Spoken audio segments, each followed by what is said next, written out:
적들이 정령 화친을 입에 담도냐? 저들이 내건 화친의 조건은 무엇이오? 세자를 보내라고. 세자 저하를 볼모로 보내지 않으면 화친은 없을 것이라 하였사옵니다.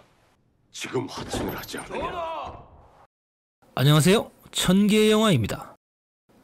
명과의 대의명분을 지키자는 척화파, 백성을 지키며 실리를 중시하는 주화파, 그들의 끝없는 조선 하부루타가 펼쳐집니다.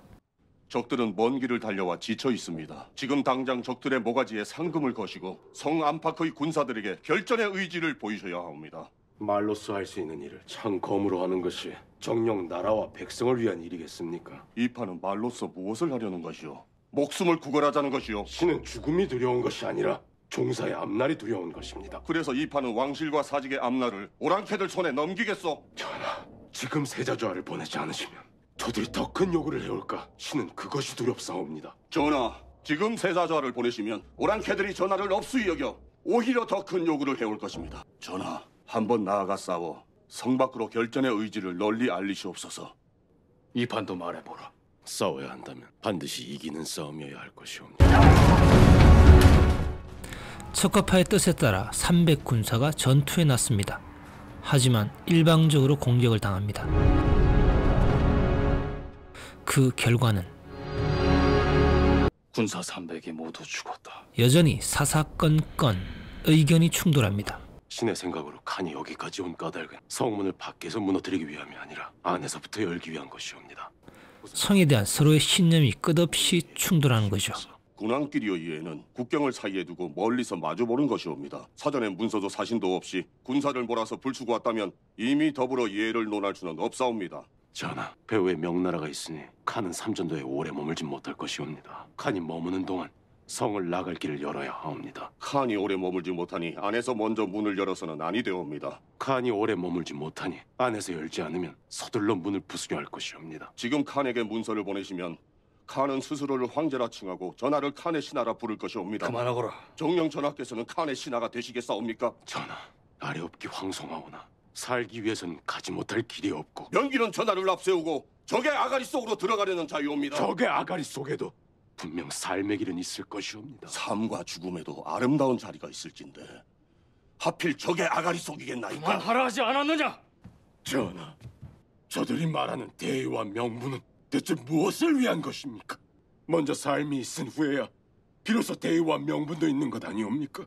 다수 치수있다 아치 매니호론 앞카 퍼저르기도 얼덤비. 나를 성 밖으로 나오라고 하는구나. 나는 살고자 한다. 살고자 하시면 답서를 보내시어 말귀를 트시옵소서. 살고자 하는 뜻은 거룩한 것이옵니다. 진정 살고자 하신다면 답서를 보내지 마시옵소서. 칸이 보름날 성을 무너뜨리겠다고 하지 않느냐? 보름날까지는 아직 시간이 남아있사옵니다. 반드시 근왕병의 봉화가 검단산에 오를 것이옵니다, 전하. 예파리 답서를 지어 올려라. 전하, 오랑캐에게 무릎을 꿇고 삶을 구걸하느니 사직을 위해 죽는 것이 신의 뜻이옵니다. 살고자 하는데 왜 죽음을 입에 담는가? 이 성 안에 예파만한 문장가가 어찌 또 없겠나이까? 두려우냐? 척화를 하자니 칸의 손에 죽을까 두렵고 오랑캐에게 살려달라는 답서를 쓰자니 만고의 역적이 될까 그것이 두려운 것이냐? 신이 쓰겠사옵니다. 전하의 성심을 온전히 글로 옮기지 못했사옵니다. 고쳐야 할 곳이 있으면 하명해 주시옵소서. 이 문서가 정녕 살자는 문서이옵니까? 명길의 문서는 살자는 글이 아니라 그러하옵니다. 신의 문서는 글이 아니라 길이옵니다. 전하께서 밟고 걸어가야 할 길이옵니다. 내일이 보름이옵니다. 오늘 밤 반드시 검단산의 봉화가 오르고 근왕병들이 성을 향해 달려올 것이옵니다. 오늘 답서를 보내지 않으면 칸의 대군이 성벽을 넘어들어와 세상은 모두 불타고 무너져 버릴 것이옵니다. 하룻밤이옵니다. 하룻밤을 버티지 못하고 어찌 먼저 무릎을 꿇으려 하시옵니까? 그 하룻밤에 온 세상이 무너질 수 있사옵니다. 상어는 우뚝하고 신은 비루하며 상어는 충직하고 신은 불민한 줄 아오나 내일 신을 죽이시더라도 오늘 신의 문서를 칸에게 보내주소서. 명길이 칸을 황제 폐하라 칭하고 전하를 칸의 신하로 칭했으니 전하께서는 명길의 문서를 두 손에 받쳐들고 칸 앞에 엎드리시겠사옵니까? 무릎을 꿇고 수를 따르라 명한다면 칸에게 수를 따라 올리시겠사옵니까? 강한 자가 약한 자에게 못할 짓이 없는 것과 같이 약한 자 또한 살아남기 위해 못할 짓이 없는 것이옵니다. 정녕 명길이 말하는 것이 전하가 살아서 걸어가시고자 하는 길이옵니까? 상언의 말은 지극히 의로우나 그것은 그저 말에 지나지 않사옵니다. 상언은 말을 중히 여기고 삶을 가벼이 여기는 자이옵니다. 병길이 말하는 삶은 곧 죽음이옵니다. 신은 차라리 가벼운 죽음으로 죽음보다 더 무거운 삶을 지탱하려 하옵니다. 죽음은 가볍지 않사옵니다, 전하. 상원이 말하는 죽음으로서 삶을 지탱하지는 못할 것이옵니다. 죽음은 견딜 수 없고 치욕은 견딜 수 있사옵니다. 만백성과 함께 죽음을 각오하지 마시옵소서. 한 나라의 군왕이 오랑캐에 맞서 떳떳한 죽음을 맞을지언정 어찌 만백성이 보는 앞에서 치욕스러운 삶을 구걸하려 하시옵니까? 신은 차마 그런 임금은 받들지도 지켜볼 수도 없으니 지금 이 자리에서 신의 목을 베소서. 무엇이 임금이옵니까?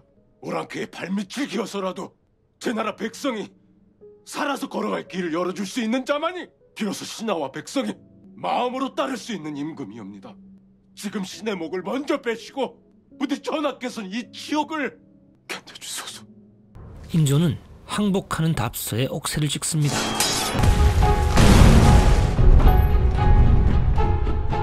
답서를 들고 칸을 향해 가는 최명길. 내가 조선 임금의 답서를 가지고 왔어. 폐하, 조선의 왕이 보낸 답서입니다.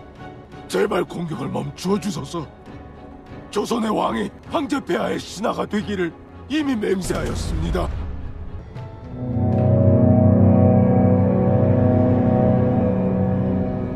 조선의 왕은 309 고두례를 행하라.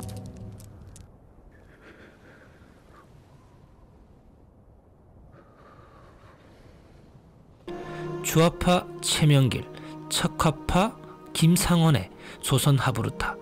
과연 어떤 선택이 옳은 것일까요? 지금까지 1000개의 영화였습니다. 감사합니다.